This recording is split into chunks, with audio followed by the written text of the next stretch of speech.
Hello hi అండి. మీరు మిల్లెట్స్తో ఇడ్లీ ఎలా చేస్తారో చెప్పండి. సో నా స్టైల్లో అయితే నేను ఇడ్లీ రవ్వ అయితే నిన్న నానబెట్టుకున్నాను. సో మినపప్పు నానబెట్టుకొని నైట్లో నేను మిక్సీ పట్టుకొని నేను ఇలా అయితే మిక్స్ చేసుకున్నాను. సో ఇడ్లీ రవ్వ అనేది చాలా మంచిగా పొంగిందండి. సో ఇప్పుడు మనం మిల్లెట్స్ నేను నానబెట్టుకున్నాను. నేను మిక్స్ అయితే ఏం పట్టట్లేదు. సో నేను అలాగే చేస్తున్నాను. సో నేనైతే ఇడ్లీ రవ్వలోకి అనేది నేను ఇప్పుడు ట్రాన్స్ఫర్ చేసుకుంటున్నాను. సో నేను మిల్లెట్స్ కూడా నిన్ననే నానబెట్టుకున్నాను. సో మనం ఇడ్లీ రవ్వ ఎంత పొంగితే అంత సాఫ్ట్గా ఇడ్లీ అనేది వస్తుందండి. సో కొందరైతే మిల్లెట్స్ని మిక్సీ పెట్టుకొని వేసుకుంటారు, కానీ నేనైతే మొత్తానికి నేను ఇలా వేసుకుంటున్నాను. సో మీరు ఎలా వేస్తారో చెప్పండి. నేనైతే నా స్టైల్లో అయితే నేను ఇలా వేసుకుంటున్నాను ఇడ్లీ అనేది. సో ఇప్పుడు మనం ఇడ్లీ జార్లోకి వేసుకుందాము. సో వీటికన్నింటికి నేను ఆయిల్ అనేది అప్లై చేసుకున్నాను. సో నైటే నేను కొద్దిగా సాల్ట్ వేసుకొని అనేది మిక్స్ చేసి పెట్టుకున్నాను. సో ఇప్పుడు బాగా మనం మిక్స్ చేసుకోవాలి, ఎందుకంటే ఇప్పుడే కదా మనం మిల్లెట్స్ వేసాము. సో మిక్స్ అవ్వాలి కదా. ఓకే, ఇప్పుడు మనం ఇడ్లీ జార్లోకి ఇప్పుడు మనం ట్రాన్స్ఫర్ చేసుకుందాము పిండిని అయితే. ఇడ్లీ కోసం వాటర్ని అయితే మనం కొద్దిసేపు బాయిల్ చేసుకుందాము.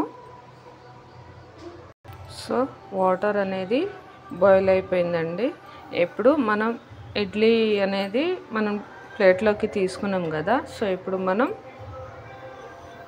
ఇడ్లీ జార్లోకి వేసుకుందాం. ఓకే, ఇప్పుడు మనం మూత పెట్టేసుకుందాం. ఇడ్లీ ఎంత మంచిగా నానితే అంత సాఫ్ట్గా ఇడ్లీ అనేది వస్తుంది. ఆయిల్ స్ప్రెడ్ చేస్తే ఎందుకంటే ప్లేట్లకి అంటకంటూ ఉంటుంది. సో ఇప్పుడు మనం మూత పెట్టేసుకుందాం. సో 5 minutes అయితే కుక్ అవ్వనిద్దాం. ఓకే, మనం ఇడ్లీ ప్లేట్కి ఆయిల్ అప్లై చేసుకుంటే ఎంత ఈజీగా వస్తుందో ఒకసారి మీరే చూడండి.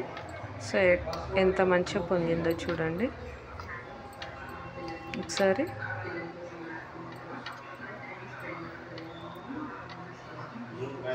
చూసారా ఎంత ఈజీగా వచ్చేసిందో. సో చూడండి ఎంత సాఫ్ట్గా ఉందో, స్పాంజ్ లాగా. చూసారా, మీరు కూడా ఒకసారి ఇలా ట్రై చేయండి. సో నా రెసిపీస్ ఎలా ఉన్నాయో కామెంట్లో చెప్పండి. షేర్, సబ్స్క్రైబ్, లైక్, బెల్ ఐకాన్ని క్లిక్ చేయడం అయితే మర్చిపోకండి. Please subscribe. ఇంకొన్ని వీడియోస్ మేము ముందుకు వస్తుంటానండి. సో ఎలా ఉందో కామెంట్లో చెప్పండి. నేను ఇందాక చేసిన చట్నీ, పప్పుల పౌడరు, సో పప్పుల పౌడరు, ఇడ్లీ ఇంకా నెయ్యి, ఈ 3 కాంబినేషన్ వేసుకొని తింటే చాలా బాగుంటుంది. సో ఏంటంటే మా పాప నెయ్యి తినదు కాబట్టి నేను నెయ్యి అనేది యాడ్ చేయడం లేదు. సో చట్నీ, పప్పుల పౌడర్, ఇడ్లీ అయితే మా పాపకి ఇచ్చేస్తున్నాను.